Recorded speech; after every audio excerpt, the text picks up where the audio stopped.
The Power of Being Told No. Help with Getting Mature. Devraj Sandberg, 2022. I consider myself a very late developer. Even now, at 61, I feel that I have a lot of work still to do on myself. I'm very happy that, when I do the work, I can continue to experience deep shifts, that my body hasn't given up on me yet. For years I was just a total waster. I dropped out at 21, was a punk squatter for years, drank ridiculous amounts of alcohol for nearly 2 decades, took all the usual street drugs, and got involved in crime.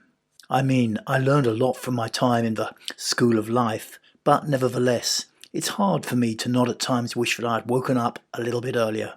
What was it that kept me asleep for all those years? I couldn't take a no.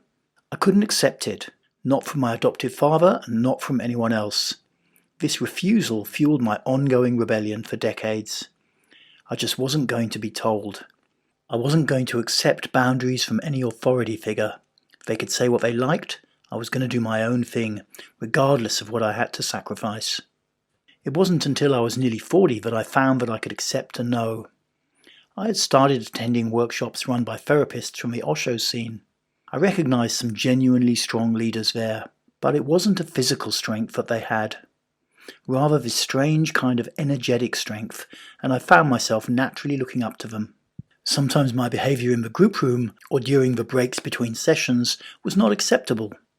I remember one leader calling me over and telling me, "No, that's not okay." Simple and clear, no charge in his voice. I could feel my mind rebelling and saying, "You," but there was something in his clarity that caused me to take him in. He wasn't playing any kind of power game. He was just stating a boundary, and I found that I could take it. I was even grateful for it. Finally, I'd found an authority figure I could respect. I soon realized that boundaries actually helped me to grow. I got clearer internally. I began to develop and mature.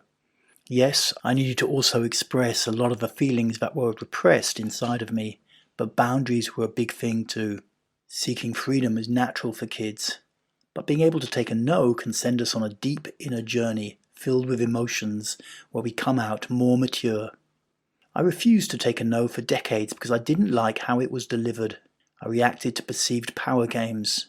And yes, the authority figures in my life could have done things better, but obsessively seeking freedom from authority also kept me mentally and emotionally as a child, when physically I was getting older and older.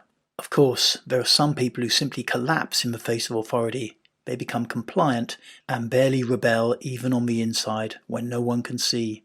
These guys need to learn to rebel, to find a way to access all that repressed anger. Once they've got in touch with it, then they too can sublimate their anger to become more mature. If enough people do this work, which is deep and challenging, then our whole society becomes pulled up. Natural leaders, natural hierarchies, and natural respect begin to flourish. That sounds like a good idea to me. Devraj, thank you.